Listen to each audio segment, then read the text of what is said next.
Good morning and welcome to Daybreak Live on Dominion Television, Ibadan. I am Samson Balogun. We begin this morning with political drama that is already raising eyebrows. Rivers State Governor Siminalayi Fubara has reportedly appeared before an APC screening panel, a move that is certain to trigger fresh questions about political loyalty, strategy, and the shifting alliances ahead of 2027. So, is this a sign of bigger political realignment, a tactical move, or simply part of a wider calculation in an increasingly fluid political landscape? In Nigerian politics, appearance often carry meaning beyond the moment, and this one is no exception actually. This is where we begin our morning gist this morning. We'll also bring you weather reports followed by Daybreak News, where the major developments of the day will be brought into the focus. Exactly, and Amuluayemi Adelakun. Later, we turn to the newspapers where the headlines this morning reflect the changing political temperature, governance debates, and the issues competing for public attention. We'll examine the major stories and what they could mean in the bigger picture for you this morning. Then our big story asks a question that could shape the next presidential race. The Jonathan factor, game changer or spoiler in Nigeria's 2027 presidential race, with political conversations already circling around possible contenders. Where does former President Goodluck Jonathan fit into the equation? Could his return alter the balance of power, reshape alliances, or complicate an already crowded feud? Joining us to break that down is Afolabi Afalami, a public affairs analyst. And before we leave this morning, we'll take you through Trend Watch, and it will take us through the stories, reactions, and debates gaining traction across the country and in social spaces. Politics really stands still, and every move tells a story. Right. And this is The Break Live on Dominion Television. Stay with us. Please stay with us. Good morning, Samson. Good morning to you. Yemi. Happy New Week. It's a wonderful new week, You actually. look brand new. Yes, it has to be like that. Maybe a few days of rest actually did the magic. Exactly. That could actually happen when you give your time some rest, away from all the stress. I can't relate. And, well, good morning once again. Yeah. And I will say thank you to our esteemed viewers out there for staying there and staying glued to their TV sets and their devices and watching us live do the thing we do in the studio, bringing politics close to their doorsteps. And that takes us to Rivers State this morning, talking about Siminalayi Fubara and his appearance at the APC screening committee yesterday in Abuja. Just before that, day before yesterday, Ntawe Iwada, the chairman of the All Progressives Congress, APC, was quizzed by some reporters, and he mentioned that why just Rivers State when there were other state governors like Kwara State governor who was absent. He mentioned about two other governors, like about three of them were absent, and they gave cogent reasons why they would not make it down to the screening, and they were hoping that maybe the next day they would all turn up for their screenings. And lo and behold, Siminalayi Fubara showed up yesterday. He was screened.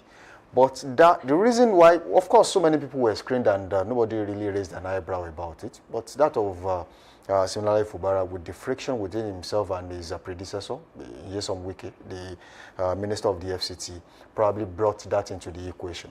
Because according to some people, sources said when the crisis between Wike and Fubara was settled by the presidency, he made an agreement, probably verbal, not written, that he was not going to run in 2027, that he was going to stick with 2023 to 2027. And people were raising questions about why would he be compelled to chicken out of the race when, everyone, even if he's not contesting in the APC or maybe the PDP, he has the freedom to contest anywhere, under any political party. But since the registration under a new political party has ended, you cannot move to any political party anymore, according to INEC and their timeline, unless it is challenged in court. As it stands, you cannot move anywhere. Whether you get the ticket or you don't get the ticket in your political party, you stay there. You can now play the spoiler game, just like some people did, the G5 governors did for the PDP not too long ago. But then people are saying, now that he has been screened, are they going to war now? The UK faction and Fubara. And just before I touched on that, some people are saying, some sources are saying, Nyesom Wike has actually instructed his closest allies in the PDP to decamp into the APC. so that they can pick the forms and then contest under the All Progressives Congress APC. So the question is, will Fubara be allowed to run freely? And nobody will hold him down, hold his ends? Will he face stringent conditions from his predecessor? And would there be war in Rivers State, just like some people are saying?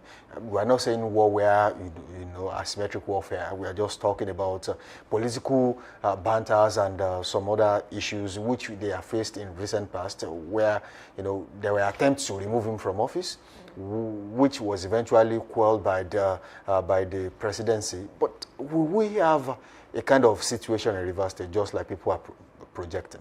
Exactly. And I think you're very spot on. I also watched the video, and then when journalists were trying to ask him questions, he we said, should probably see the video no first, comment. and then we'll Right, come back. right. Let's see what Nentawe Iwada, the chairman of the All Progressives Congress APC, had to say before Yemi will march on this when we are back.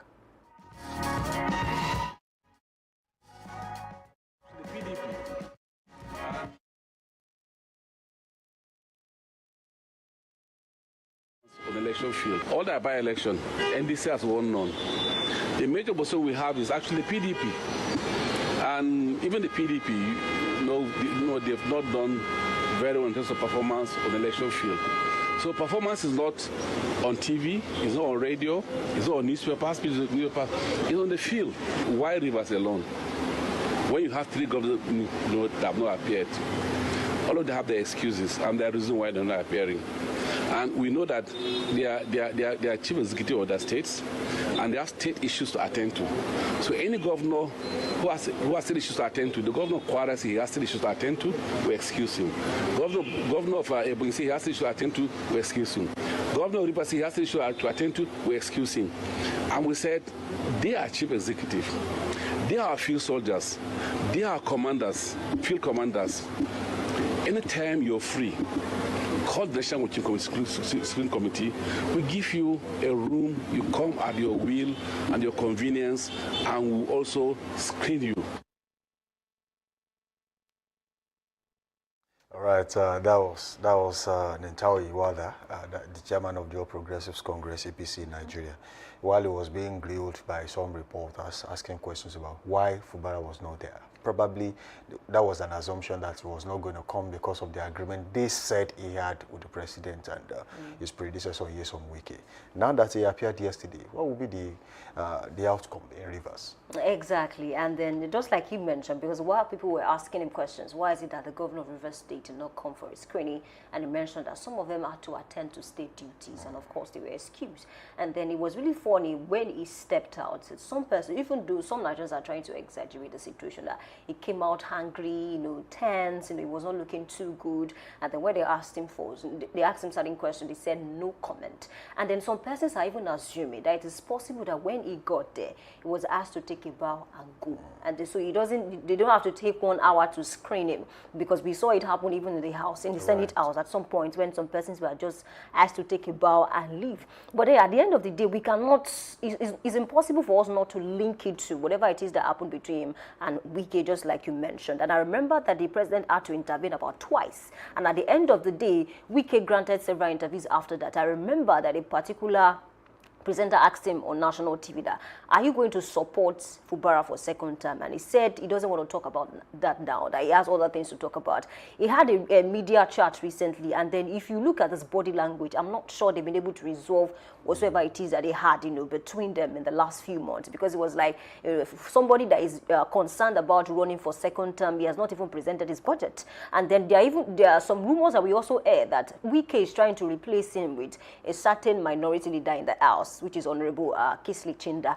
That's another rumor. Who already got his nomination and expression of interest form in the APC. Exactly. And then some even argue that, they thought that Fubara's problem will come to an end if he defected to the APC. But maybe that's the starting point of another issue for him. So it appears that they've not been able to settle this, and it might affect his next bid. And then one more thing that, was suspicious for a lot of persons is that for all the governors that were screened, that were coming for second time, especially on Saturday, the committee members escorted them out of the screening venue as a sign of respect. But then for Fubara, he stepped out alone. The committee members did not follow him. There was no entourage for him. And then even the committee members had to leave the scene about 6 minutes after Fubara left. And also it has sparked a lot of reactions across the social media to say, is it that Wike is hell-bent on making sure that Fubara doesn't run for second term? Because at the end of the day, we were talking about it that while the president tried to introduce some level of peace between both of them, Fubara must be careful whatever it is we agreed to.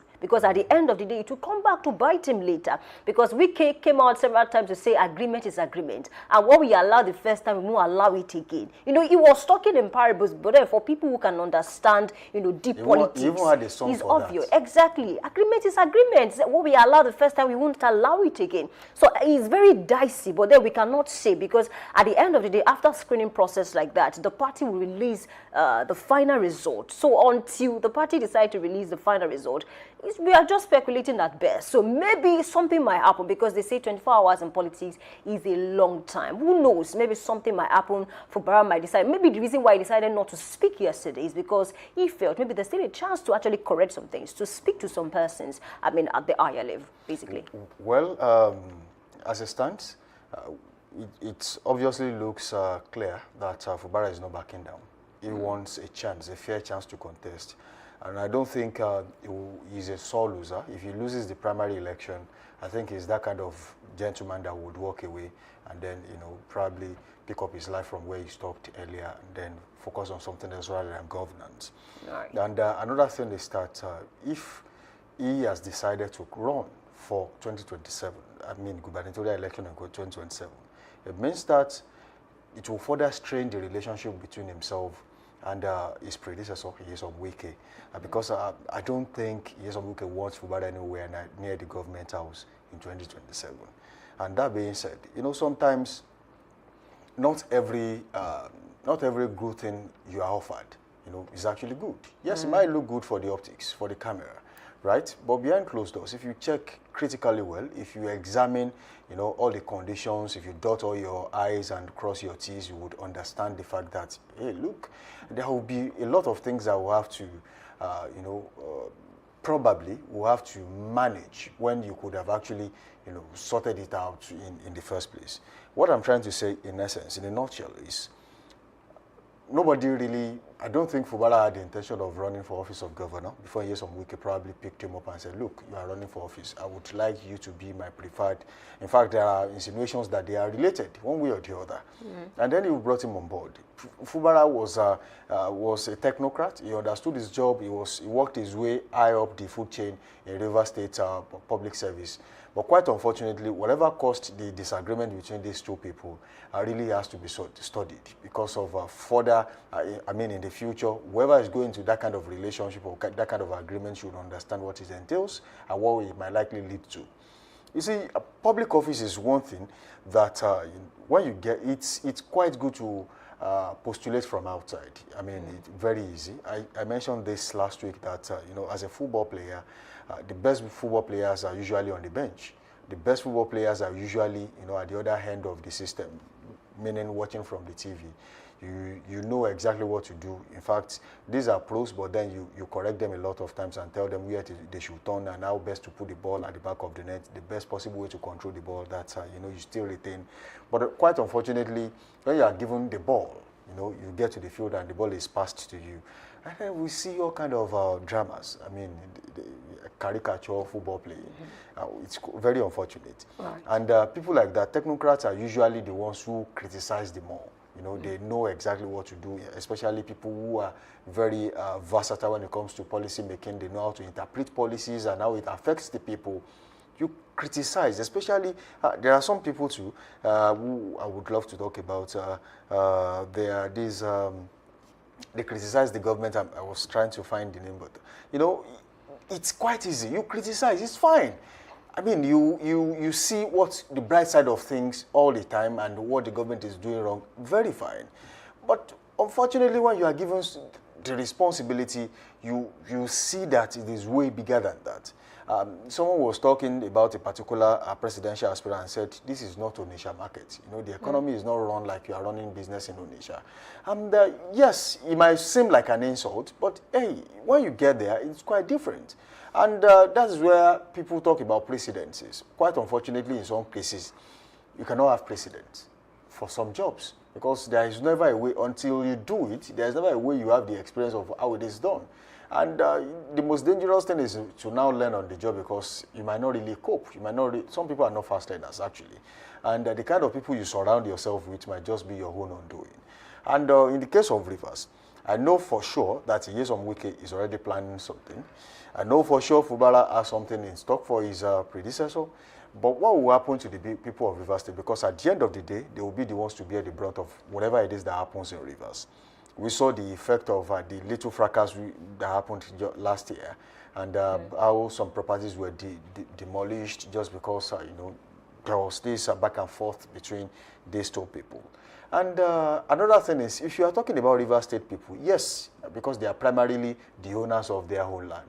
Rivers is Rivers, and Rivers is owned by Rivers people, not just two people who I consider, Nyesom Wike and Fubara. Rivers does not belong to them. So they have to be worried about their people rather than how to burn the state down just because you want power back and you want to give it to people, someone you think will be loyal to you. Or for you who has been given power and you want to retain, you have to be really careful of how you do things. And another set of people that will be affected is the All Progressives Congress, APC. Going to the 2027 general election, because if there is no synergy between the two camps in Rivers State, if there is no synergy between you know, the electorate and the politicians in Rivers State, then there is a crisis. And who will bear the brunt is President Bola Ahmed Tinubu, because it will affect his permutations and calculations going to 2027, especially in Rivers State. He probably has it in mind now that in Rivers is going to get maybe 800,000 to 1 million votes from there, and that is only when the APC is up and running, and the PDP, an ally of the APC in Rivers, if they are up and running and they are working you know, excellently well to make sure that he achieves his aim in the next general election. And if that is not properly pursued, if the president fails to sort this out as soon as possible, then there is a crisis on their hand. Fubara, of course, cannot leave their political party to another political party right now, because going to the next election, well, you can decamp or you cannot contest, because that is what this simply means. You can decide not to associate with any political party at any point in time. The only issue is that we are in the electoral cycle, and you cannot suddenly say you want to run under, especially when the guideline laid down by INEC has been, you know, met by some people. Even some candidates is still shaky. It's still shaky for them. Because of court cases. Because of court cases. So what it simply means is that whether you are in EDC, PDP, APM, or whatever political party you belong to, you cannot jump ship and say, I still have a chance of contesting. You can move, but you cannot contest as it stands. So my own problem is that if we continue this way, play this kind of politics over and over again, when exactly will Nigerians see the development they are looking for? When will Nigeria become the Nigeria they are looking for? Because oftentimes we focus too much on politics. We are not talking about governance anymore. And it is quite too early. Every electoral cycle, we only do governance for 2 years. The next 2 years, they talk about politics, and nobody is really talking about the welfareism of the people, of their states, of their local governments. I mean, this is something that we really have to check. How well can we decentralize the electoral system, or maybe congest the way we run things, that it suits the people more than the politicians? I think this administration is even more intense, because I think the president came in 2023. Around 2024, some persons were already singing, or your mandate shall stand. They are talking about 2027 exactly. and 20. So it's really a challenge. And I think INEC should provide stricter rules that will ban people from talking politics until so time until the election. Why did I say that? We are not, I mean, you just spoke about someone that has not submitted his budget, and is already talking about the next general election. That shows how bad we are when it comes to leadership. The budget you have not submitted, who does it affect? And that is why some of these governors, they really have to be questioned. So, how are you running the state when you don't even have a budget? it means that you are just doing the Mamachi Amaka kind of business in your state. You are just dipping money into the business money and then doing things. There's no proper calculation. You don't even know how much profit you have made, how much you have expended on certain things. I mean, that is totally bad. And I think INEC as a body and the judiciary should also help in all of this. That these governors are questioned and they are put, where they belong. They have too much powers and they wield that at every given opportunity. But who bears the brunt is the people. Exactly. And let me take you from the angle of the people. I remember when IBAS was put in place to see to the day-to-day activities of River State after Fubara was suspended. Exactly. And then after it was done, after the whole 6 months, the Senate had to call for him to come and account for the millions that was spent in that period. And then what I read in the pages of the newspaper was IBAS said, the Senate did not appoint me. Right. If at all I want to answer to anybody, it will be the president. At the detriment of the people Until of River now, State. has he answered to anybody? Till now, he has not answered to that money. And then we still have the issue of the budget. I remember that Fubara just recently escaped another impeachment process, probably the third one. And then at the end of the day, it was just stopped abruptly. And then you were wondering, why was it started in the first place? Because if you just blink your eye, you open it, and then they are saying, they were releasing themselves one after the other. They were saying, I'm out. And at the end of the day, we didn't hear anything about the impeachment process again. So the people who have to bear the brunt. I remember, see, this is not the first time that we'll see skirmishes between Godfather and Godson in Nigeria. It happened in Lagos State, Tinubu and some persons that he actually handed over to. And even in the same River State, we saw it between Amechi and Wike himself. Right. And it was not this bad. So I think this is like the most intense that we have seen in the I think Amechi just let it slide. Because I could remember that time, even Amechi could not go to his own state. He could not go to Rivers. Probably was banned or, exiled somehow.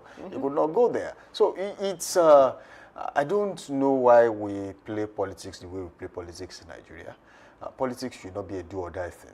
If you are that good, if you are that strong politically, I mean, you should just let other people play their own politics and see what exactly happens. I mean, you are sure that you are strong. I mean, it should not be a problem, actually. Right. But unfortunately, this is where we are. Exactly. And I just want to touch on your state very, very okay, shortly. The recent move to APM. Exactly. And then I want to touch on the fact that, we are seeing speculations are actually rumors around town that the current governor wants to anoint a particular candidate. And then we all know the name, even though recently the aide, I think the same day when the rumor broke, the aide came out to say that, I think Dr. Larewaju Sulaimon came out to say that that's not true. The governor is here to anoint any candidate. I'm speaking about Bimbo Adekombi, who was the former commissioner under the late governor Ajimobi. And then he came out to say that the governor is here to anoint anybody. So I'm just trying to say that at the end of the day, when things like this, when the processes start, people don't get to hear about it. So we just need to be careful, because at the end of the day, don't agree to whatever it is you will not be comfortable with in the next 1 year. Because these people, before they appoint you, there are other people. Look at the number of persons, look at the number of banners that you see outside, even in Ibadan alone. Let's not even go outside of Ibadan. Or people who are interested in becoming governor. The current speaker is also interested. Talk about Ajadi, talk about Odidiomo, people like that. So at the end of the day, if at all you now maybe luck shined on you and then you were picked as the anointed candidate, be careful because excitement is a problem. And then even beyond politics, when you are too excited, you don't think about what you are about to sign. You don't think about the terms. It is maybe wrong decisions. Exactly. It's after maybe 5-10 years when your brain is now back to normal, and then you begin to did I just sign that? Did I agree to that? So it's best that you take your time before you agree to certain things, because Wike is body language. Even recently, even after the old truth, we just saw pictures. I mean, it's very okay to see pictures online where the president was there, Wike and then Fubara, but people could tell that this is just a performative at best. I mean, it might still lead to more issues in the future. So at the end of the day, the people of Rivers State, I think they are the ones that are facing it currently now, because whatever it is that they decide, it might mar the people, it might affect them, or it might just make their lives better. So at the end of the day, I'm not sure. I don't see Wike and Fubara ending this soon. Maybe after maybe a miracle can just happen from nowhere, because Wike also mentioned something. He said, the same person that I met with, alongside the president, and we agreed to some certain things, is still going against what we agreed on. And you begin to ask, what did they agree on? Even beyond what Wike and Fubara had before he contested. So Wike is trying to say that this same person cannot be trusted still, because even the agreement we had with the president is going against it. I watched the video yesterday and I saw some supporters of Fubara, even before Fubara went for the screen, I think before Sunday, I think Fubara was there yesterday. They were singing praises, trying to hail, the governor, and then people are trying to say, hey, this thing that you are doing, this thing might get Wike angry the more, because you are hailing somebody that has not been properly screened. It might get him angry. So I think supporters somehow, they know how to actually, feel, the opposition exactly. It happens even with artists online, even with countries, fans, supporters. They know they how are the to major add to creators issues. of these problems. Honestly, because you see the supporters of Fubara, they are saying Kinikon, and the supporters of Wike are also there. So it's looking like faction. It's looking like I'm for Apollo and I'm for Paul. Without proper, we are not even sure if Fubara is coming back. At the end of the day, see, there's life beyond politics, and that's one thing that people do not really understand. And lastly, before we leave that particular topic, I think that another reason why Wike will be really wary of Fubara's second term in office is the fact that if Fubara wins second term in office, it might just put an end to Nyesom Wike's dominance in Rivers State politics, right? It means that they have both been two-time governors of their states.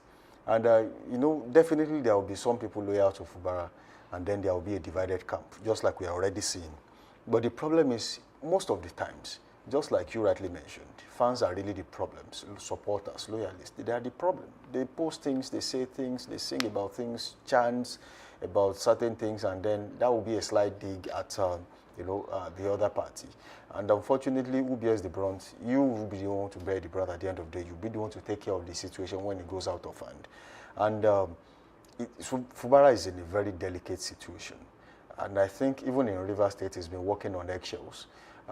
He's been working with an House of Assembly that is full of people he will call loyalists of his predecessor. And certainly, they have shown him what some people on the street will call shege in recent times. It's been an attempt to remove him from office has been made about 3 times. And just like you mentioned, sometimes we do not understand some of these steps we take in the Nigerian political system. For you to have initiated an impeachment against a particular public office holder, it means that you must have done your investigation, found out that with evidence that this offense was actually committed. And but in Nigeria, all of a sudden, nobody is talking about it. It doesn't mean that his sins have been washed away, and nobody is really talking about it anymore. It's quite challenging to now realize the fact that even despite all the atrocities being committed by politicians in Nigeria, even the judiciary does not know where to belong. Sometimes there are judgments that will say, oh, well, very good, I think that's the best thing to do. And then sometimes there are judgments that you really question about who actually gave that judgment and why.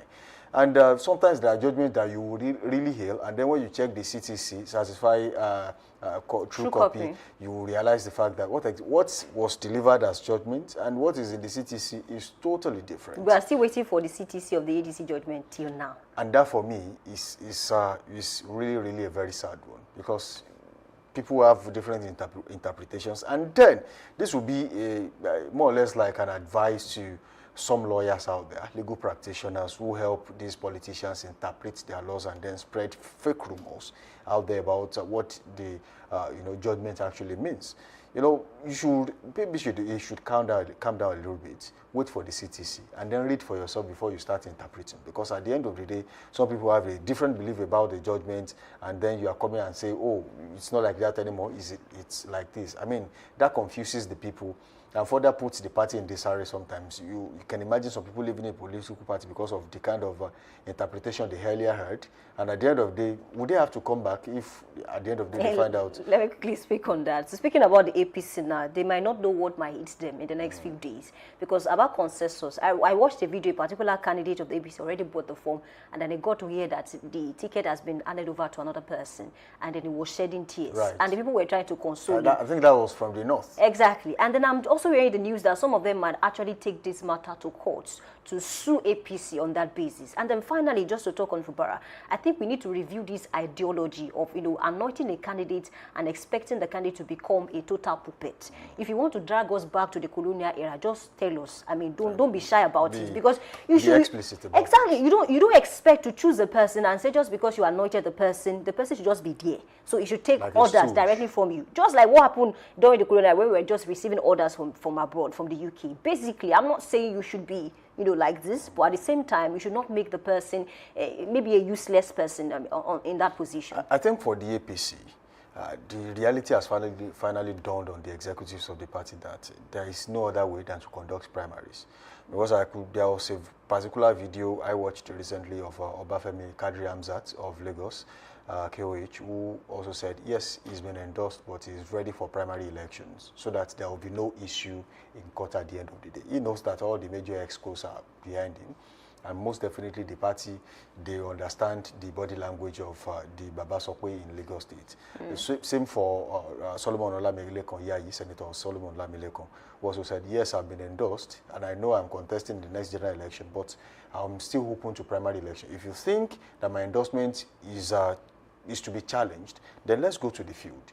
And I think some other candidates should also, if you know you are truly worth being voted for, I mean, you should not be scared, or you should not now start bribing and lobbying for tickets. You should be open to primary election, just like in Oyo State. I think one of the very people that have been vocal about primary election in the APC in Oyo State is Chief Adebayo Adelabu, former Minister of Power. He said, yeah, you cannot push me aside and say I cannot contest. If he's truly solid as a candidate, let's slug it out. And that's why he left for Accord. He left for Accord at that time. And the same thing is happening now. He had to, even despite some warnings from some people in some quarters that said they should not resign as Minister of Power that was not contesting, he resigned. And he shares similarity with Atiku. Yes. He wants to become governor. He said it that it's his lifelong ambition. He resigned as CBN Deputy Governor because of that. He resigned as Minister of Power. You are just going to tell that person to just go and sit down. I mean, that's not possible. Someone like Adelabu will go to court because with the body language. I think he's not saying he cannot lose the primary election, but he's saying let's give everybody a fair chance. And another person that has also been an advocate of fair chance is Barrister Akim Agbaje, who also got his form. I think Ayobami, Lamadeshino too. I think we have about 8 of them that have actually acquired their expression of interest and nomination forms. And most of them are claiming, oh, the president, the only person that is that has actually said there is a backing, that people have actually come out to say there is a consensus is Barrister Sharafaddin Abiodun Ali, current senator of your South Senatorial District. He's the only one that some elders like Chief Ayoade Adeshon from Ogumosho said, look, there is a backing from the presidency. We are doing the Lord's work for the presidency about endorsing him. And some other people said, look, we have about 4 different factions of the APC who are progressives, primary progressives. And also said, the president is aware of his resignation. His resignation. Now, they have the Senaco, Senator Ajimobi campaign committee. They had the Lamists that belong to the caucus of the Alhaji Lamadeshino, late. They have the Bayo Adelabu Vanguard. They have the Teslim Kolawole Folari Vanguard. These are the strong pillars in the Progressive Congress in the APC in Oyo State, and some other people like that. So all these 4 major blocks were not there when the endorsement was made. And you expect them to just give in and say, look, we are going there according to what they said. No, nobody will take that from you. Yeah, if you are sure you deserve to be governor of the state and you have what it takes, go to primaries. And there's also the faction of maybe the Olubado. Well, maybe let's not press further. It's a factor, actually. It's a factor, basically. But quite unfortunately, I think royal fathers should maintain, that name. We are royal fathers, and then be apolitical about everything. Because at the end of the day, the insult that came with it when Adebayo Adelabu revolted, I mean, it has not been solved till today. When you put yourself where you belong, I don't think any form of stain or insult will come at you. And that is why just an advice, and of course I'm imploring the Olubad of Ibadan land to stay out of active politics. Because yes, he was a politician. Yeah, people will come. The speaker visited him. That's the problem. A lot of people will come with you. All right, and your job is to just give all of them your blessings. Right. Just like some businessmen in Nigeria, like Alhaji Aliko Dangote. If you go to him, he will give you money. He will give you the support. Everybody, because at the end of the day, if his favorite person loses, these people, what they do is to just make sure that people of that has interest in their business idea wins elections, and they protect their executive level, and that is the problem. Because at the end of the day, if you are now saying, oh, I belong to this person, and it doesn't win, what happens to your own business? That's exactly what happens now if a royal father now says, I belong to so-so person. I think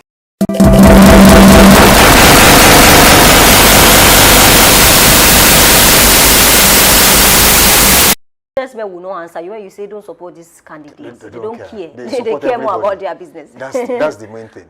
And it's a convenient point to leave that.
The evening it drops to 28 degrees Celsius, partly cloudy around 0%, and overnight it remains 28 degrees Celsius, partly at 3%, and that's what we have for Lagos this morning. All right, from Lagos, we move straight to Port Harcourt in Rivers State this morning. And in Port Harcourt, weather is currently at 23 degrees Celsius. It is quite cloudy there in Port Harcourt, but later in the morning, weather rises to 27 degrees Celsius, and there's a promise of showers in Port Harcourt this morning with humidity at 68%. It doesn't change that much in the afternoon. Weather rises to 29 degrees Celsius.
Borno in Maiduguri in Borno State as we speak. Weather is currently at 27 degrees Celsius in Maiduguri, and it is quite sunny right now. It will remain sunny in the later in the morning at 36 degrees Celsius, zero chance of humidity. And by afternoon, weather rises drastically to 42 degrees Celsius. It will be sunny, zero chance of humidity right there. It will be all clear in the evening and overnight with weather at 31 degrees Celsius and 26 degrees Celsius respectively. Zero chance of humidity at both times in Borno, Maiduguri today. All right, I think that was all we can take on weather reports this morning. We say thank you for being a part of the show so far. Do not forget to link up with us on all social media platforms, Facebook, Instagram, and TikTok at Dominion Broadcast, and on X, formerly Twitter at Dominioncast. Do not forget to press the subscribe button on our YouTube channel at Dominion Broadcast, and like our Facebook page at Dominion Broadcast Television. It is time to go on a quick break, and when we return, it is time for Daybreak News. We'll be back.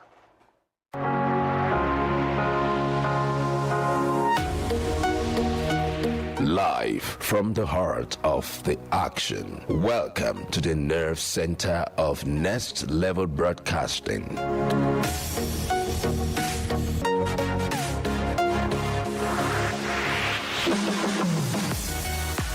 This is the OB van, where the studio meets the street. Equipped with cutting-edge cameras, crystal clear audio, real-time switching, and broadcast control, we don't just capture moments, we deliver the experience live. Anywhere, anytime, from stadiums to red carpets, breaking news to buzzing festivals, weddings, birthdays, and all sorts of ceremonies. We bring the world to your screen in real time. It's not just a van. Complete mobile production house, a command center, a broadcast beast. This is more than a broadcast. This is the OB van difference. Live, loud, limitless.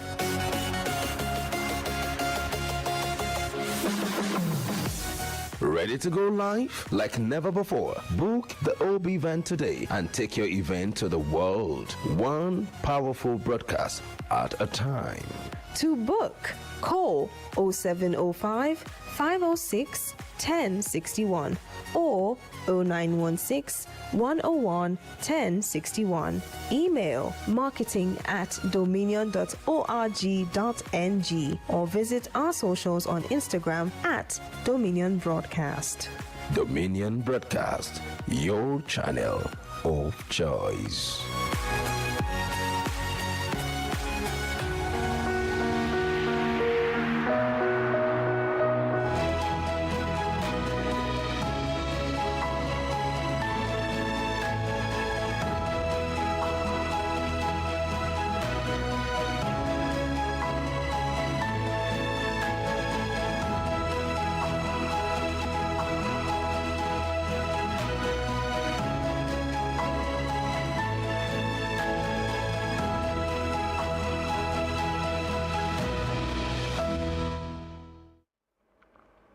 Hello and welcome. This is Daybreak News on Dominion Television, Ibadan. Amuluayemi Adelakun. The Federal Executive Council has approved 3 major public-private partnership projects aimed at improving transport data management and boosting electricity supply in key economic hubs. The projects include a smart national transport data bank under the Nigerian Institute of Transport Technology, as well as independent power project for the Onne Port Complex in Rivers State and the Apapa Port Complex in Lagos. The Infrastructure Concession Regulatory Commission said the approvals reflect the federal government's commitment to accelerating infrastructure development through private sector participation. According to the Commission, the projects are expected to improve economic efficiency and support sustainable national development. The Minister of Communications, Innovation and Digital Economy, Bosun Tijani, has urged telecom operators to urgently address persistent network challenges affecting service delivery across Nigeria. In a statement, Tijani said operators including MTN Nigeria, Airtel Nigeria, Globalcom and T2 must take necessary steps to improve service quality for Nigerians. He said the government had already introduced measures to strengthen the sector, including funding support for Project Bridge to expand nationwide fiber infrastructure. According to the minister, new fiber deployment, telecom top rollout, and expanded satellite capacity are expected to begin before the end of the year. The indigenous people of Biafra IPOB has declared a sit-at-home on May 30th, 2026 to honor those who died during the Biafran War. In a statement, IPOB spokesman Ima Powerful said the exercise is a yearly memorial to remember Biafran heroes and heroines. The group urged residents of the Southeast and supporters in the diaspora to observe the day peacefully and avoid commercial or social activities. IPOB also called governors in the Southeast to fly the Nigerian flag at half-mast in honor of the fallen. The Senior Staff Association of Nigerian Universities and Non-Academic Staff Union of the Educational and Associated Institutions have reaffirmed this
And in business for this morning, the Central Bank of Nigeria has urged state government to reduce dependence on overdraft and short-term borrowing, warning that poor fiscal practices could weaken Nigeria's inflation targeting policy. Speaking during an engagement with subnational stakeholders in Abuja, the CBN Deputy Governor of Economic Policy, Mohammed Abdullahi, called for stricter fiscal discipline among states. He advised the government to align borrowing with debt sustainability limits, improve budget planning and revenue forecasting, prioritize spending and better coordinate fiscal activities with prevailing economic conditions. And in sport, Shooting Star Sport Club boosted their continental hopes with a hard-fought 1-0 victory over Barra Football Club in a match day 37 fixture of the Nigeria Premier Football League at the Lagos Salami Stadium, Ibadan. Lucky Emmanuel scored the decisive goal in the 31st minute to hand the Oluyole Warriors all 3 points before half-time. Barra FC pressed for an equalizer in the second half, but 3SC's defense stood firm to secure the win.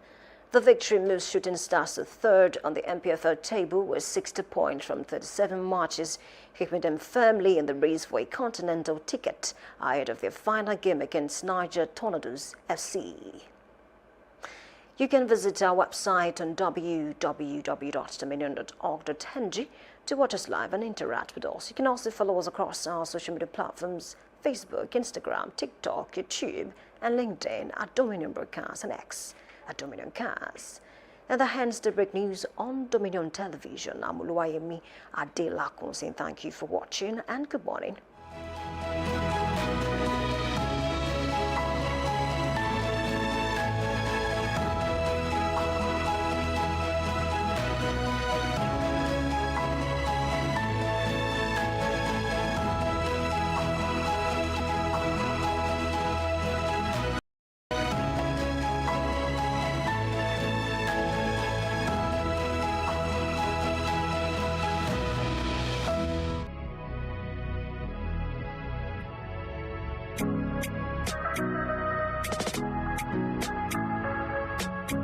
Need a professional space to bring your vision to life? Dominion Television Studios.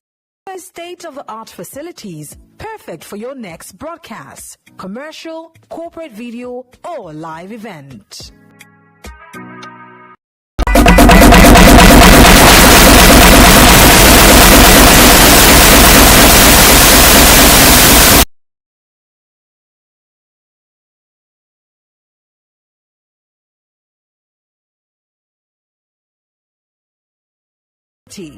For bookings, email us at marketing@dominion.org.ng. Call us on 0705 506 1061 or 0916 101 1061. Check us out on Instagram, Facebook, LinkedIn, and TikTok at Dominion Broadcast and on X at Dominion Cast. Book your space today. Dominion Television, your channel of choice.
Welcome back. Thank you for staying with us. This is Newspaper Headlines and Analysis. I'm Oluwayemi Adelakun. And this morning we start with Vanguard newspaper and of course with the banner headline and a kicker that says 2027 presidency, Jonathan's declaration sparks stir. Obviously, it's definitely going to cause a lot of controversies across the country.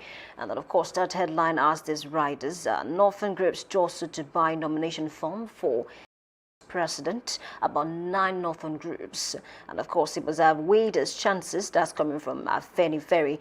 Stay away from today's dirty politics, MBF advisors Jonathan. But then with the look of things, especially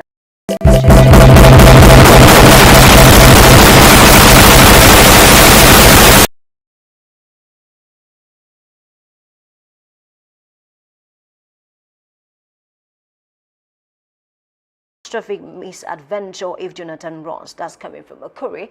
Well, it depends on him to run. Let's not even absolve him of the court case.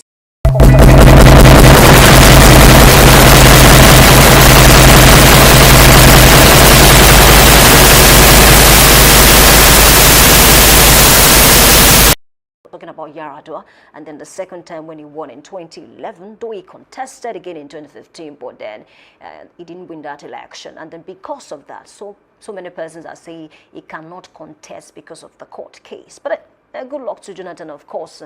How he's going to skate through the court cases that might come up. And away from that, let's also check another headline that says breweries defy economic hardship, record sharp rise in revenue. But this is not, I mean, we cannot say the same for other sectors in the country, because some persons are lamenting on a daily basis about the revenue, even though the president at some point, even outside of the country said the economy, is now better than before. But then can we actually say that, for other persons across the country? It's good to be optimistic. I say this all the time, but then we should be realistic as well, speaking about our economy, basically. And of course, from that headline, let's cross to another newspaper this morning. I have the Nigerian Tribune, and I have the banner headline that says drama as Fubara appears before APC screening panel. And then this has also sparked a lot of controversies across social media. While some are saying, oh, Fubara is not coming back, and some are saying, no, hold on, he's coming back. He has what it takes. That's why he defected to the APC. But him moving to the APC, will that secure him another thing? Because, I mean, he has to get all the support that he needs, basically not just from his own camp, because he cannot even do it alone. There are other camps within the River State, even beyond the Wiki faction. We have some very core people, important persons in River State, who can actually pull, some number of votes for the candidates that is contesting. But then we await the result, because if we cannot see the result, whatever it is we see is speculation at best until we see the screening result. Even according to this man, Ajibola Bashir, he said, people are just speculating, and then everyone was screened, based on the rules of the party. So let's just await the screening result before we can say one or two. But then this is Nigeria. People will always talk. And away from that, let's also check this headline that says Tinubu Southwest lawmakers celebrate fast royalty at 100. Elder statesman, of course, and a good luck to him. And of course, we also wish him well from here. Another headline is saying jet AI crisis, pilot engineers raise alarm over aviation safety in Nigeria. This has also caused a lot of issues in the country. The president tried to intervene several times, but in that sector itself, I think we need a total overhaul, because it's not even about the jet AI crisis alone. Even aviation itself, we need to do quite a number of things in that particular sector, for the benefit of Nigerians. Another headline this morning saying NNPCL should stop committing state resources to refineries rehabilitation, and that's coming from expert. Don't forget that over the years we keep pumping money into these refineries and we are not seeing the result. 4 moribund refineries, and then Nigeria has been on it for years. And then a certain man Dangote, yes, you can say he's a billionaire, but then is it possible that what he was able to pull, the Nigerian government cannot pull it, because he was able to come up with a fine refinery, well built, in no time. And then we have been trying to actually work on our own refineries for years. We keep pumping millions of nairas, if not billions, in that sector, and we are not seeing the result at all. And of course, experts are saying NNPCL should stop pumping money into this refinery. So what's the option now? Are we going to sell them off? That's a question that the government will answer.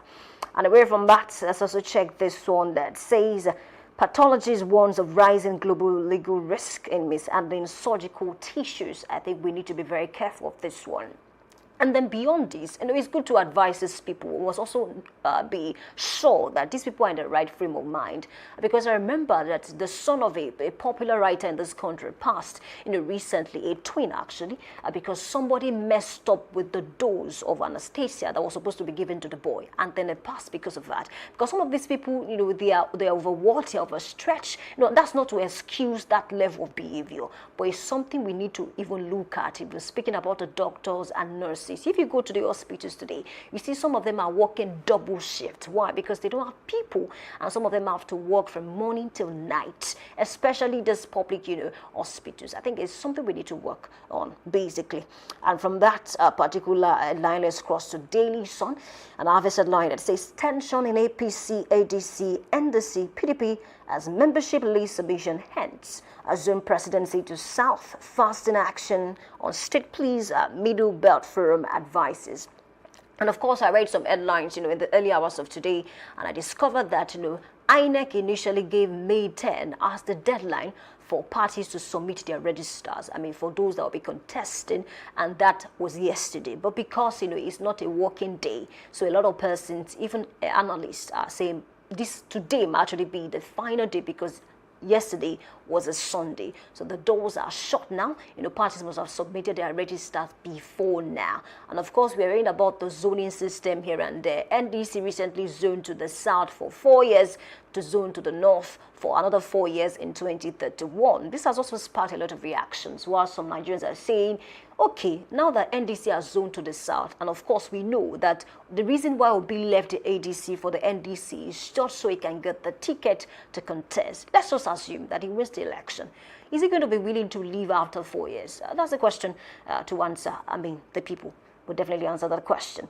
And of course, away from that, let's also check this headline that says IPOB holds Biafra Era's Remembrance Day, May 30. Of course, a lot of persons died during that time, and they're trying to honor the people that died, for that particular cause. And of course, it's going to happen on May 30. They're advising that, people across Southeast and even in diaspora honor that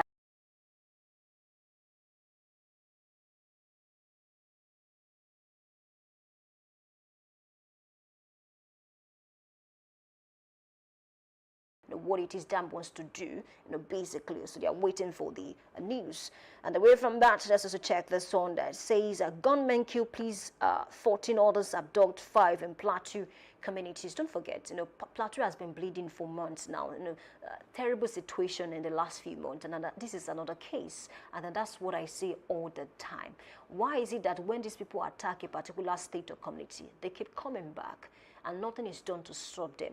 It speaks to the fact that we are more reactive than proactive. There are no measures in place, to put this to an end, to ensure that, these attacks do not happen again. It's not just about Plateau State. Talk about Benue. After that old massacre, we are seeing all the cases in Benue State, in Niger, in Kwara. And this, is happening. It's really sad that, these, people have to die because of, the things like this, basically. And from that, let's cross to another paper this morning, which is the Punch newspaper. And I have the banner headline that says, State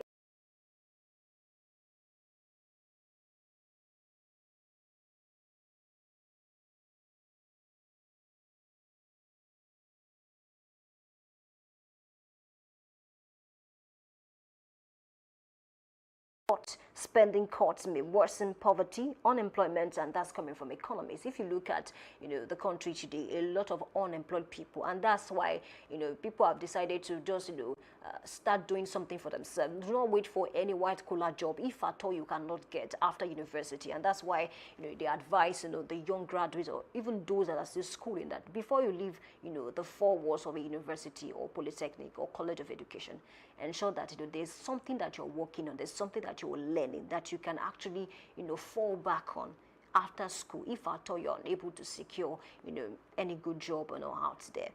And another headline this morning is saying vehicle import jumped 67% in 3 months. Okay, that's a good one. And another headline this morning is saying, allow me read this to you.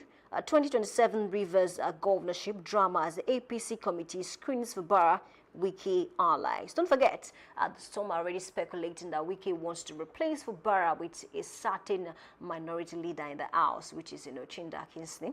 Basically, some persons are saying that, but we cannot even attest to that yet, except we see the screening results. And then from that, let's cross to Daily Trust newspaper.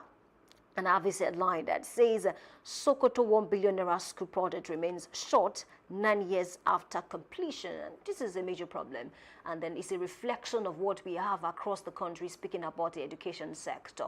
Something must be done. Why is it short? What is going on? And these are the questions that Nigerians are asking this morning. Another headline is saying 2027 door closes on aspirant intending defectors, right? So at the end of the day, they will say that whatever it is that has the beginning will surely have an end. People have been defecting freely. You just wake up in the morning, 5 senators left the PDP for the APC, 6, senators left, a particular governor left the PDP for Accord, this and that, and then that's finally come to that basically, because at the end of the day, we might have doors, it might not even be up to 24 hours, the doors might be shut completely. You cannot really defect or say you want to leave a political party to go and contest in another political party, because by today all political parties are expected to submit their party register to INEC, which contains the list of persons that want to contest. Even ADC, despite the court ruling in the last few days, we are yet to see the CTC. Even for PDP, we are still waiting to see the CTC, so that these people can actually decide. For the Wike and the Makinde faction now, Makinde faction is saying, okay, we are in charge of the party. Wike is saying we are in charge of the party, and they are both relying on the court judgment, whereas we are still waiting for the CTC. So until we see the CTC, they can then decide, and that's why it might affect some candidates. If care is not taken, some candidates might not even be, they might not be able to contest because of this issue, especially if they are unable to meet up with INEC deadline. And away from that headline, let's also check this one that says allocations triple, hardship widens across state, coupled with the issue of fuel price.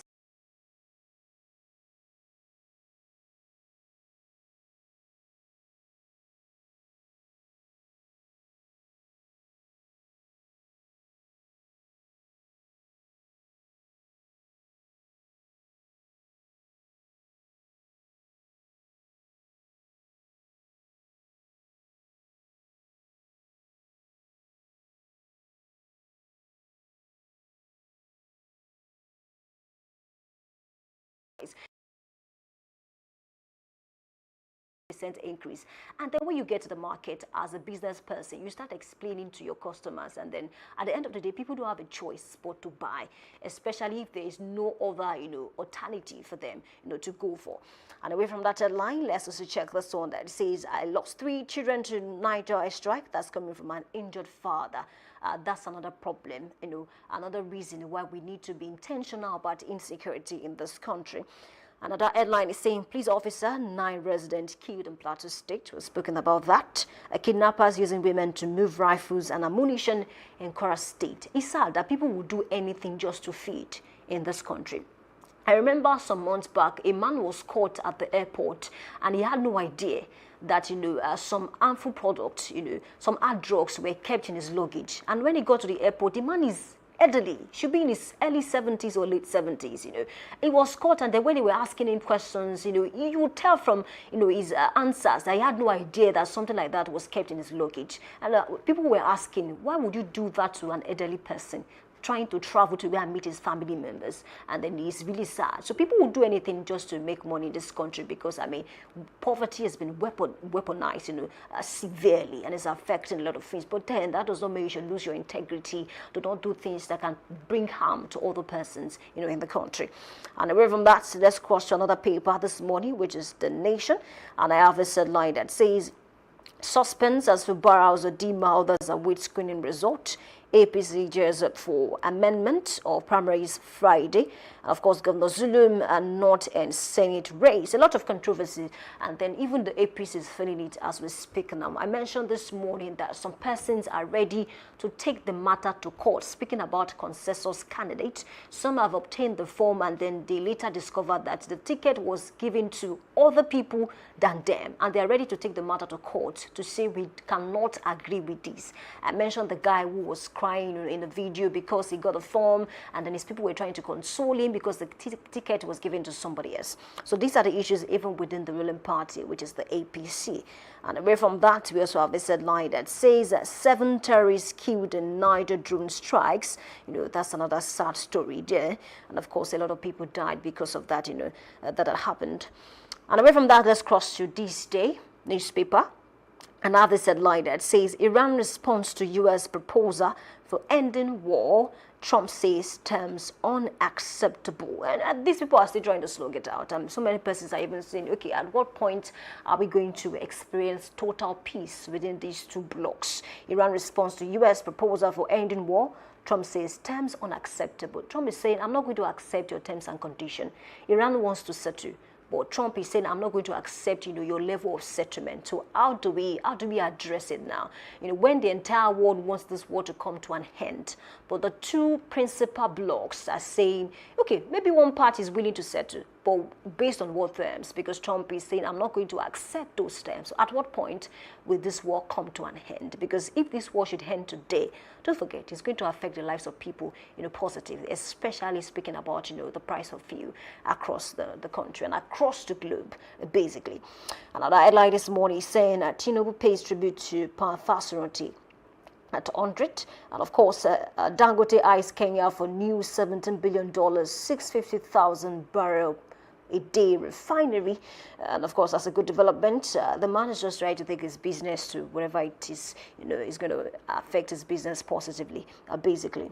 Another headline this morning is saying NECA with $25 billion unaccounted for NNPC, new MOU on patriotic, Kavasi refineries privatization or concessioning, and they're asking for privatization of the refineries. Without solve anything, because this is not the first time that people canvass for privatization of certain sectors, and at the end of the day, the situation became worse. It became worse than when it was even public. So if you say we should privatize these refineries, are we going to get good results from it? And who are those that will be in charge of these refineries, basically? From this day, let's cross to Daily Independent and have this headline that says liquidity buffer keeps interbank rate steady amid CBN mop-up. And of course, another headline is saying PDP mocks Wiki over Supreme Court citizen ruling.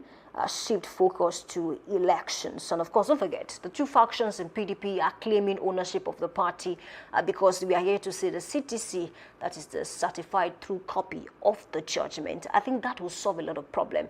That will put to rest, finally, this I own the party, I'm in charge of the party, basically.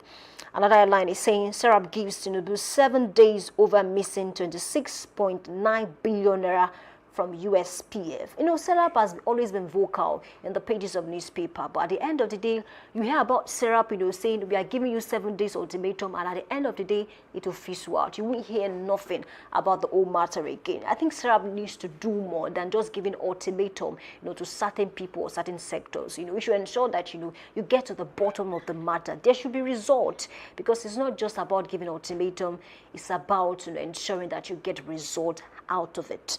Another headline is saying Sanu Nasu suspend nationwide strikes starting today. And of course, people have always been giving kudos to this current administration that they've been able to stop strike in whatsoever manner. Because before now, we used to see 8 months, 7 months strike in this country. But in the last 3 years, I think this government has been trying. So they just need to continue to try to make sure that they bring, to place, they bring together the people, the authorities in charge to ensure that they reach, a conclusion. And away from that, let's check this headline that says 2027. Fabara's fate uncertain, storms out of APC screening venue. Don't forget that we expect the screening result maybe before today ends, or maybe in the early hours of tomorrow, and that will decide whether Fabara will be running or not. A big thank you to you for being a part of this segment. My name is Oluwayemi Adelakun. Stay with us because when we come back from this short break, we move straight to the big story. We'll be right back.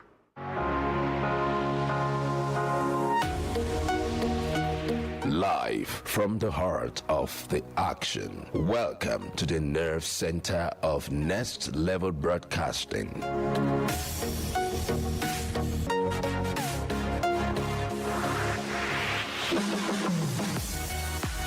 This is the OB van, where the studio meets the street. Equipped with cutting-edge cameras, crystal clear audio, real-time switching, and broadcast control, we don't just capture moments, we deliver the experience live. Anywhere, anytime, from stadiums to red carpets, breaking news to buzzing festivals, weddings, birthdays, and all sorts of ceremonies. We bring the world to your screen in real time. It's not just a van, it's a complete mobile production house, a command center, a broadcast beast. This is more than a broadcast. This is the OB van difference. Live, loud, limitless.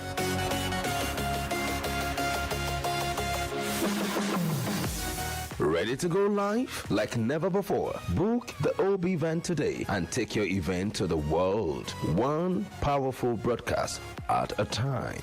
To book, call 0705 506 1061 or 0916 101 1061. Email marketing@dominion.org.ng or visit our socials on Instagram @Dominion Broadcast. Dominion Broadcast, your channel of choice.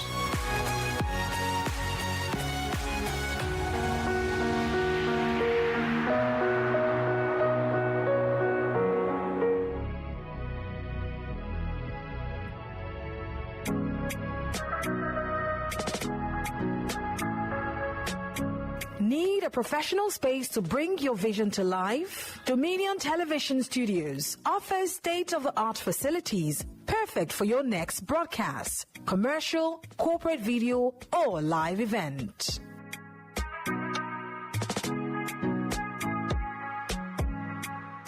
With flexible rental options, cutting-edge equipment, and a supportive team, we provide the perfect environment for high-quality productions. Unleash your creativity. For bookings, email us at marketing@dominion.org.ng. Call us on 0705 506 1061 or 0916 101 1061. Check us out on Instagram, Facebook, LinkedIn, and TikTok @Dominion Broadcast and on X @DominionCast. Book your space today. Dominion Television, your channel of choice.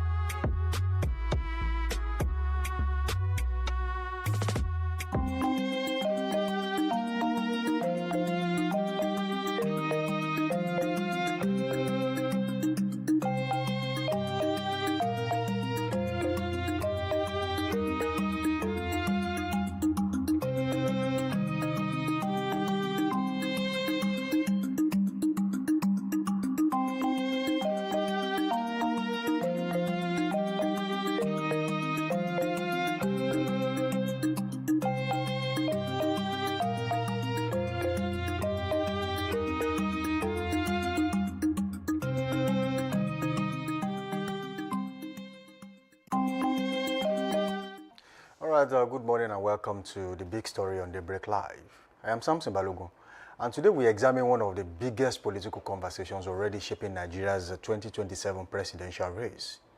Former President Goodluck Jonathan is once again at the center of national speculation, from political meetings to subtle endorsements and mounting calls for from different interest groups.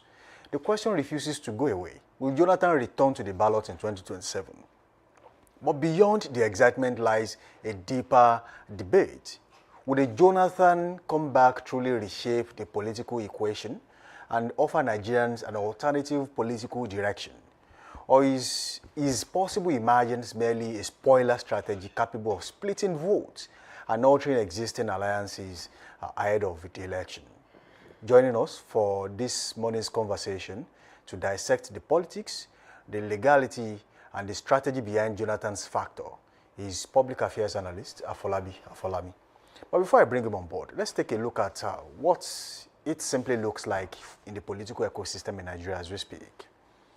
Nigeria's political atmosphere may still appear calm on the surface, but underneath, permutations for 2027 have quietly begun. And among the names generating conversations across party lines is former President Goodluck Ebele Jonathan. For many Nigerians, Jonathan remains one of the most discussed former leaders in recent political history. Admired in some quarters for conceding defeat peacefully in 2015, criticized in others for perceived weaknesses during his administration. Yet, over a decade after leaving office, his political relevance refuses to fade. What makes the conversation even more intriguing is the legal constitutional debate surrounding his eligibility to contest again. Recall that Jonathan first became president following the death of Umar Musa Yar'Adua in 2010, before subsequently winning a full presidential term for himself in 2011. Now, questions continue to trail whether completing Yar'Adua's unfinished tenure alongside serving a full 4-year term disqualifies him for seeking office again under the constitutional 210 provision. And several interpretations and court cases over the years have attempted to address this issue, yet political discussions around the matter persist. Beyond legality lies the bigger political calculation. Is the renewed Jonathan conversation genuinely about national rescue and leadership experience generally? Or is it part of a broader political chess game designed to fragment voting blocs ahead of 2027? Some analysts believe Jonathan's entrance into the race could significantly alter the South-South and Christian voting dynamics, while also attracting moderate voters dissatisfied with the major political parties. Others argue that his presence could simply divide opposition strength and indirectly benefit another candidate altogether. So, interestingly, Jonathan himself once stated publicly that he had nothing to go back to in Aso Rock for, suggesting he had moved on from presidential ambitions. Yet in Nigerian politics, declarations today do not always close the door for tomorrow. So is Jonathan factor truly a game changer capable of redefining the 2027 presidential contest?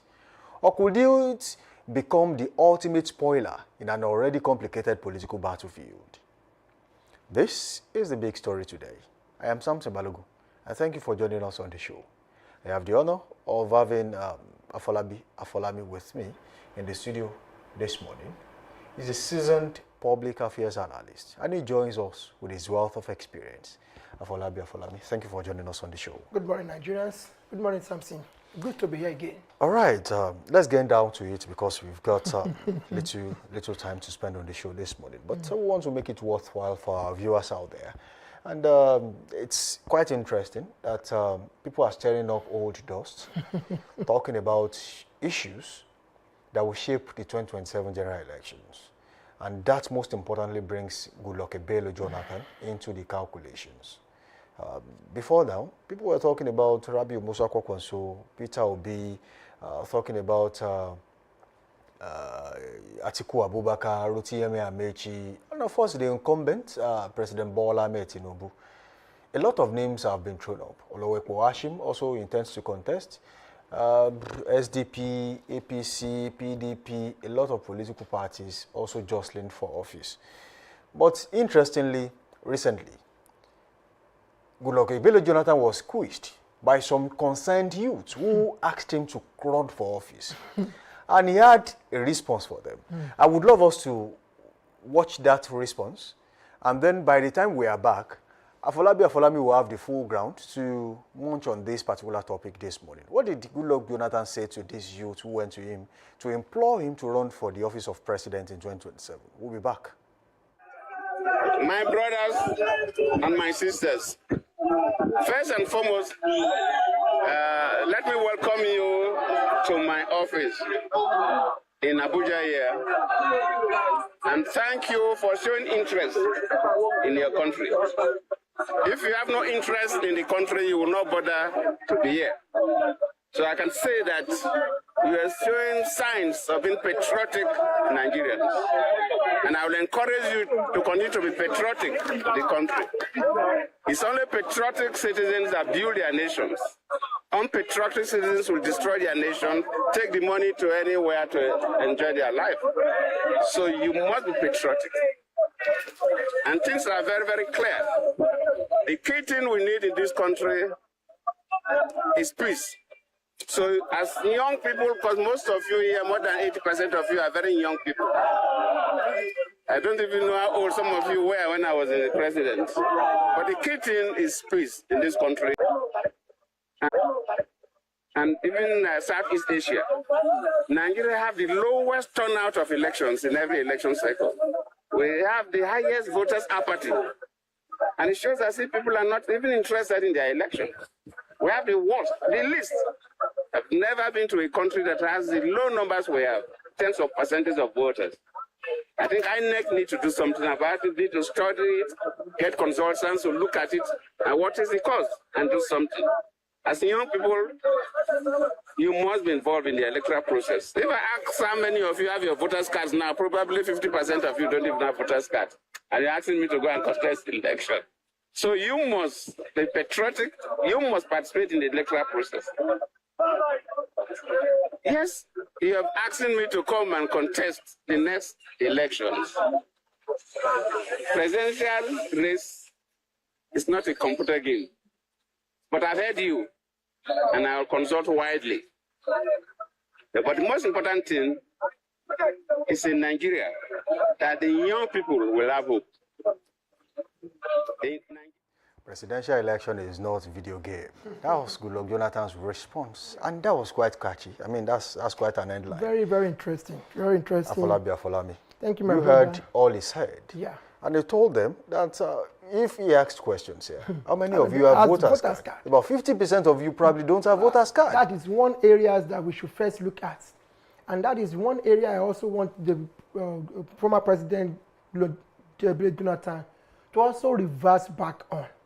The apathy, voters apathy in Nigeria keep declining.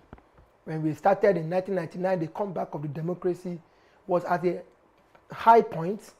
By 2003, it was also at a high point, but not as much as it was in 1999. It also declined in 2007. It also reduces at 2011. And at a point in 2015, it raises up a little bit, maybe because we wanted a change, by all means possible. And after that, we've gotten nothing but a far below expectation. At this point that the former president is seeking or is trying to come back, I would like him to go back to his words.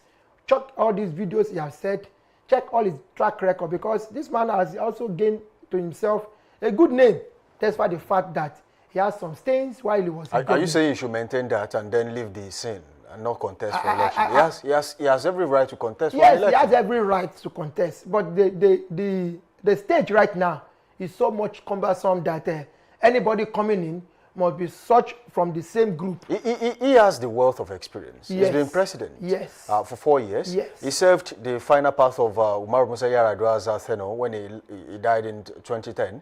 And that was about 2 years, another 2 years, makes it 6 years in office. As president of the Federal Republic of Nigeria, about 2 years as vice president. That makes it 8 years in Aso Rock. Something, things have changed. I tell you, Goodluck Jonathan may have seen it in another shape to see it coming back. But I tell you, the political game right now will not favor Jonathan. Write it down, because how? Fine. The incumbent president, Bola Ahmed Tinubu, is such a very dynamic person. He's a player when it comes to politics. he knows how best he understands political chess that well. He understands very well. The chess, he has to play the chess, he understands it very well. And I will say that without any iota of doubt, there are some intrigues behind this particular shape that is coming up. I will not be surprised if there are some people funding the route for Jonathan to come back, such as to balance the equation. So when you talk about two powerful people contesting, you know, and to say that, okay, if all of them are coming from the south, Obi is coming from the south, southeast, Jonathan is coming from the southwest, south, Ahmed Tinubu is coming from the southwest, and you're only having Atiku to come from the north. Now, if that happens, and Bola Ahmed Tinubu still won the election, they all have deputies from the north too. Tinubu has a deputy from the northeast. Yes. Rabi Zabwako also, I think, the northwest, and they have also picked deputies. I am already concluding to see Jonathan coming in as a spoiler, and it will not be fine for such a brilliant man, for such a credible person. You think coming in as a spoiler in the game will be more or less like a low for him?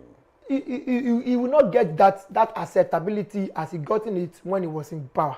He will have been very good to stay out of this politics, as he has always maintained to be when he left the office, to such that he will be an observer, he will be a monitoring person who will understand what it takes. He will also be the one to give a good analysis. Look at what he said about the voting pattern in Nigeria, that majority of Nigerians don't vote. Even the youth that have come to him to say, come and vote, come and contest, don't have the voter's card. And that shows that he understands. Contrary to what you said earlier, that he doesn't, the game has changed, he doesn't know what is going on in the political system. No, he knows. He knows. I'm not saying that he doesn't know. He's well aware of the rot in the electoral sector. I'm talking about coming in. We not favor him as he will if he has been in office, or if he's been in the mainstream. See. What if the people want a change, a radical change? The radical change right now will not come because the people in power. In 2015, it happened. That 2015, when it happens, it was as a result of so much. Okay, look at the groups. All the groups that formed that thing. The Rotima Mechi, the Atiku. You remember the Belarabe Musa, the likes of former speaker, governor of Sokoto State. All of them, the G5 that formed the pullout from PDP. Aminu Tambuwa that formed the pullout from PDP gave the victory to the APC then. You remember? And that was where they got the power. And immediately they got the power, they know how best to use it. These are the guys that are also pushed out. Atiku is already out of the game, out of the group. Tambuwa is out. Amechi is out. And many of them like that. But they both belong to the ADC now. They all belong to the ADC. Tambuwa is also there. ADC is also having some court cases here and there. Remember, the ADC that is yet to be 6 months old has already broken up again. That is the problem. We're talking about... Are we going to see further disintegration in the ADC? Talking about what you just said. A lot of them is going to happen. A lot, because the court case, the judgment that just came up did not give them the ultimate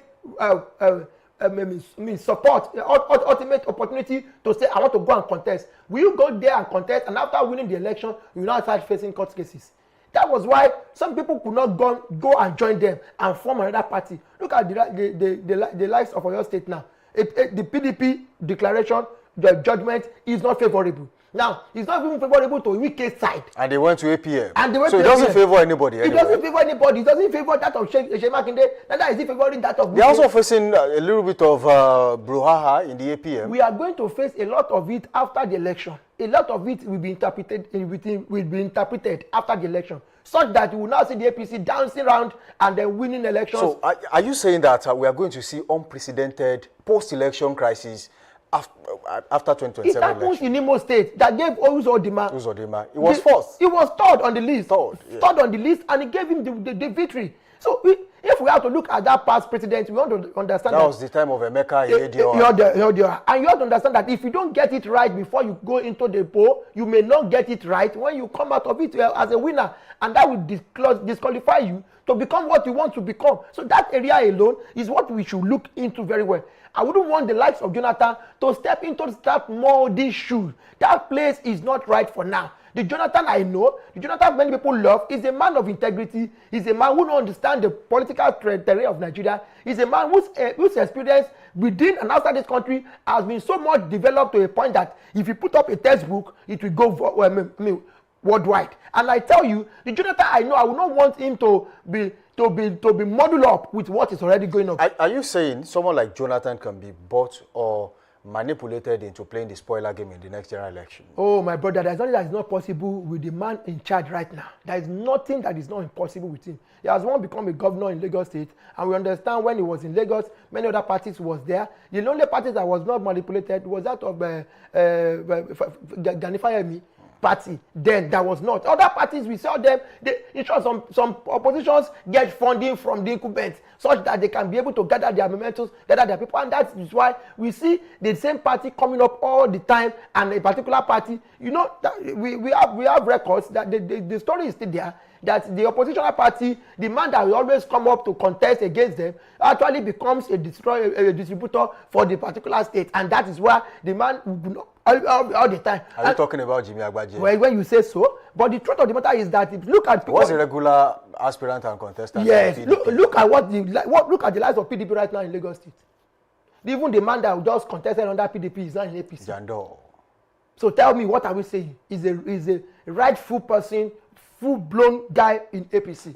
If you take a critical look at the 2027 general election with the permutations currently on ground, what's your complete overview? Well, what does it look like? It looks. Is it gloomy for the opposition parties? And is the APC coasting to victory? Just like about what you are saying right now. The APC is coasting to victory. They are doing everything to win every angles, every areas of this coming election. They understand Nigerians. They understand our weaknesses. They understand our permutation. They understand the areas at which we tend to belong. And that is where I see them. They can bring in, they understand that Obi, Kwankwaso, teaming up may destroy some areas of the election.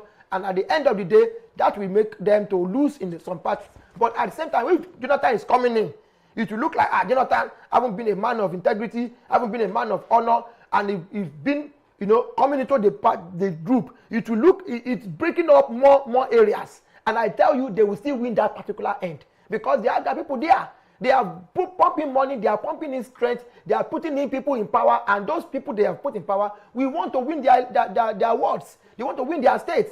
And this is where I want Nigerians to be careful, especially Goodluck Ebele Jonathan, to be mindful of those who will be romancing him. Let me use the word. Romancing him, telling him to come on board and get so in a nutshell, you are telling him to avoid Sanko fans. Oh, my brother. I'm telling you to avoid sacrifice at a very critical time like this. Because if it happens, its name will not go down well after the elections. Now, let's look at the political parties and their likely candidates in the next general election. The APC, they have given President Bola Ahmed Tinubu the all clear.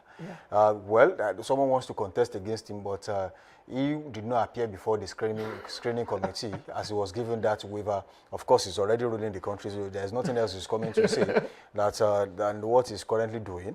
And you look at the ADC, a block that broke out of the ADC went to NDC. And that is Peter Obi-Rabi Musa Kwakwanso. And there are insinuations that Obi only pleaded for one term in office to complete the 8 years to the south, and then power returns to the north. Will he agree to relinquish power when the time comes, or there's going to be another breakout, another crisis? That's another very big one. And if you look at the ADC right now, you have Atiku Abubakar, Rotimi Amechi. None of them has agreed to step down. At all. And there are still interest being shown by some other people to also run for office. But it is looking like Atiku might likely be, because when you look at his history... He has bought his ticket. He has bought the ticket already. He bought the ticket, or he bought the form. That is the form. The ticket is the form.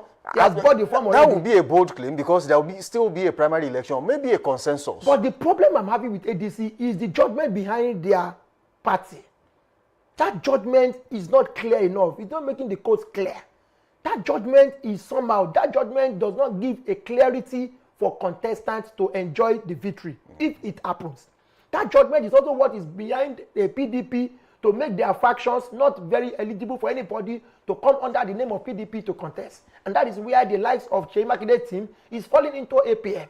And that is where I felt, okay, even the APNs as another Ula Balu coming up again. The association of past aspirants, they have come together to say you cannot hijack the party this way. Somebody was saying that I've been in this party since 2011 and I'm the governorship candidate for the party. You know, some people will be pushed to do all that.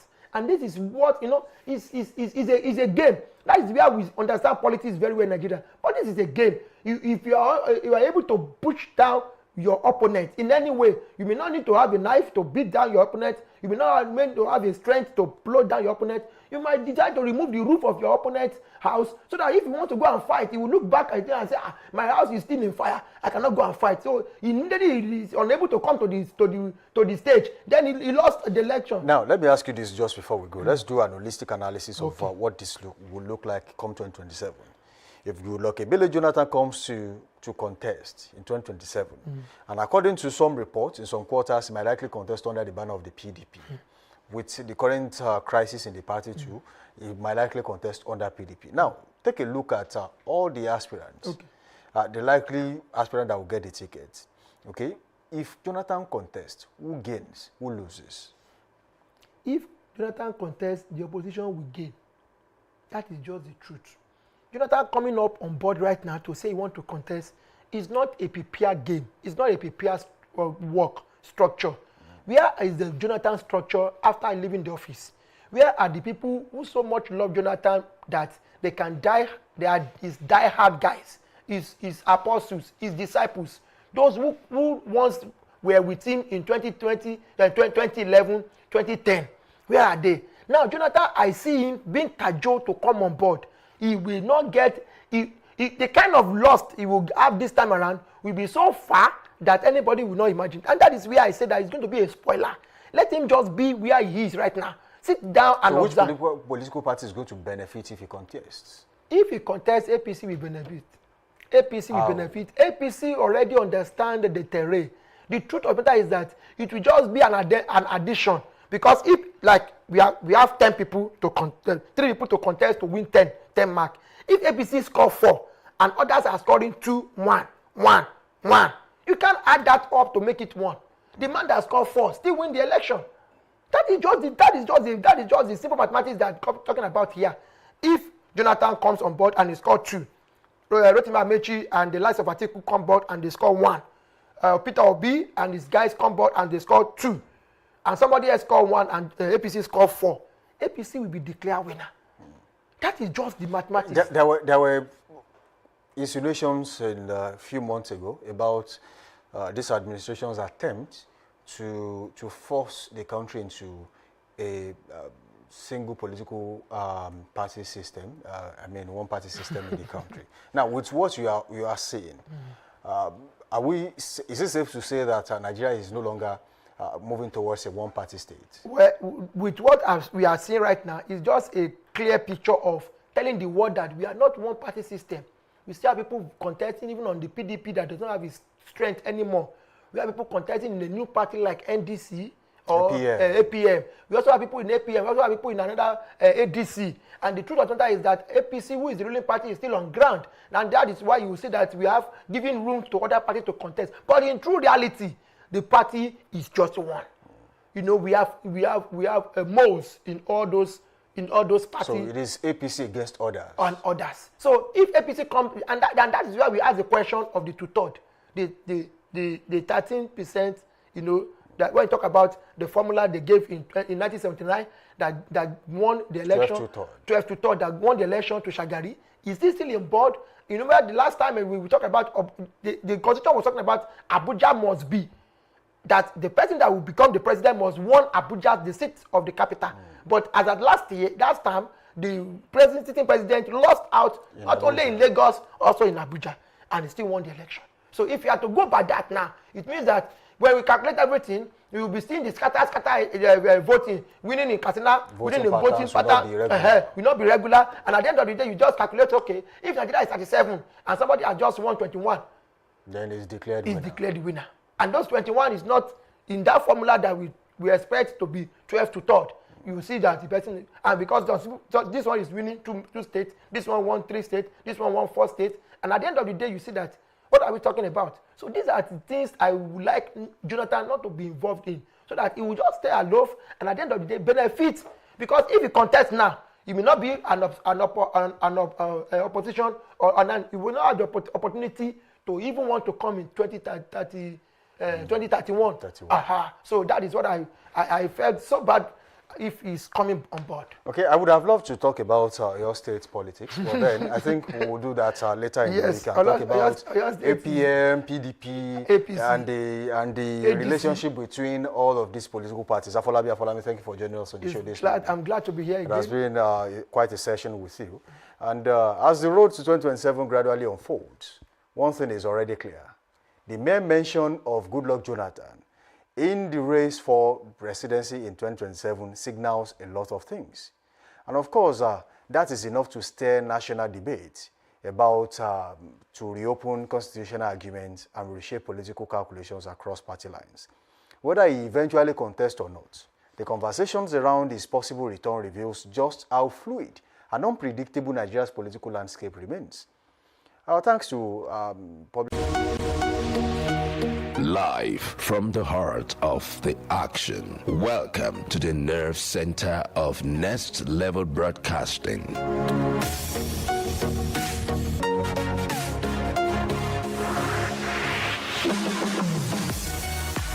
This is the OB van, where the studio meets the street. Equipped with cutting-edge cameras, crystal clear audio, real-time switching, and broadcast control, we don't just capture moments, we deliver the experience live.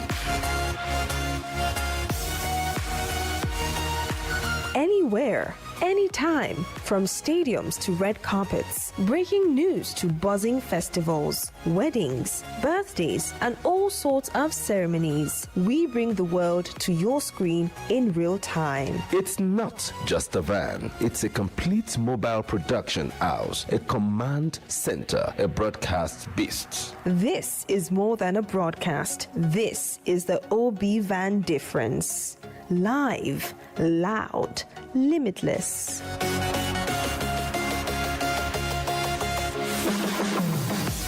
Ready to go live like never before? Book the OB van today and take your event to the world. One powerful broadcast at a time. To book, call 0705 506 1061 or 0916 101 1061. Email marketing@dominion.org.ng or visit our socials on Instagram @Dominion Broadcast. Dominion Broadcast, your channel of choice.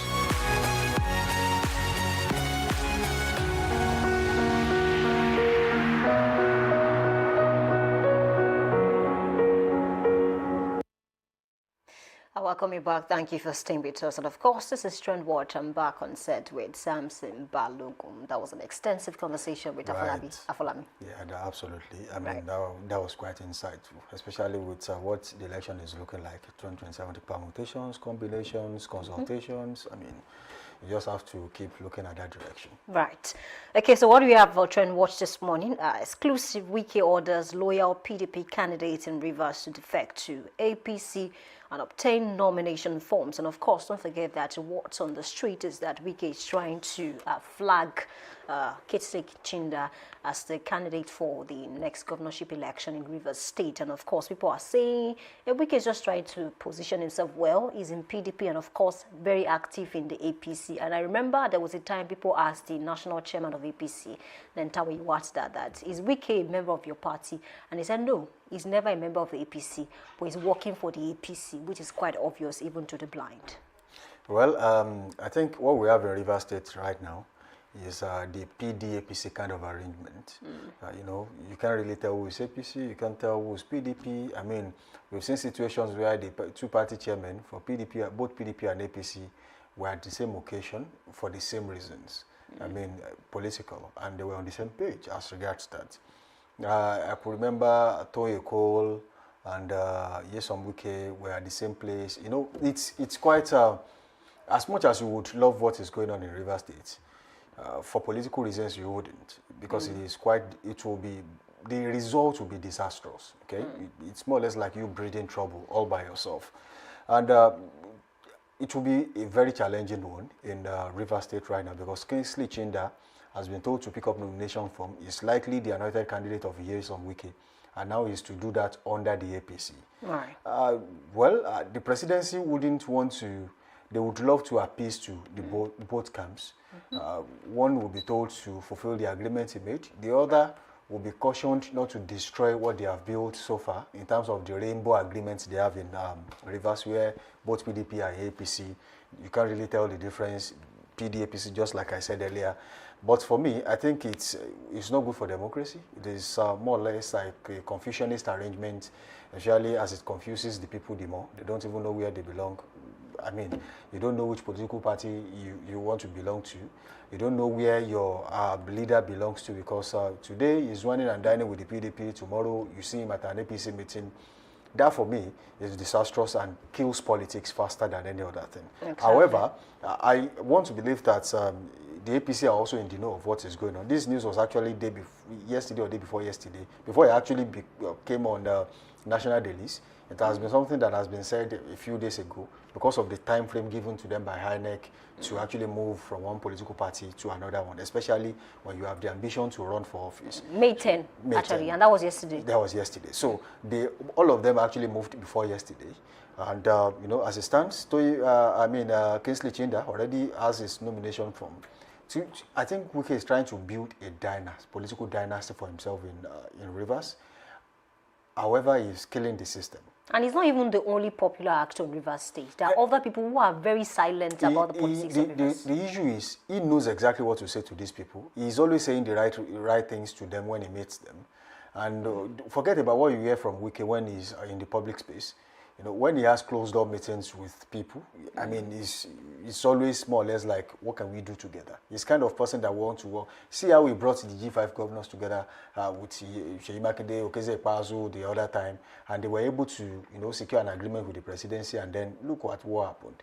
And right now, I know for a fact that he's already having the same arrangement with some people too. Because he's always that kind of person that wants to, you know, create a team of his own, have a say in whatever it is going on. He doesn't want to be pushed aside. And that is why he's pushing this rainbow arrangement in Rivers State. However, it might be disastrous and quite deadly for politics in Rivers State in the future. Exactly. So let's take a look at what people are saying. Maybe one or two comments. On this particular matter, talking about the comment of the people.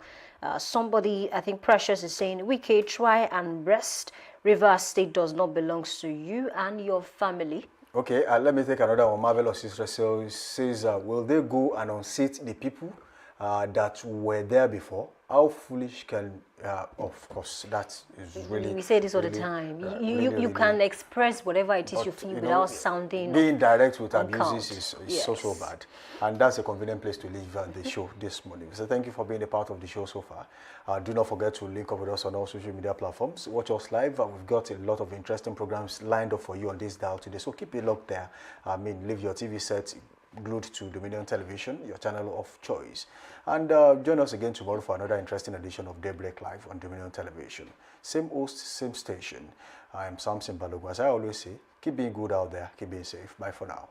And my name is Oluwayemi Adelaku. Don't forget to join us tomorrow. Just like you mentioned, we are coming with more interesting stories just for you. And please be safe at all times. Bye for now.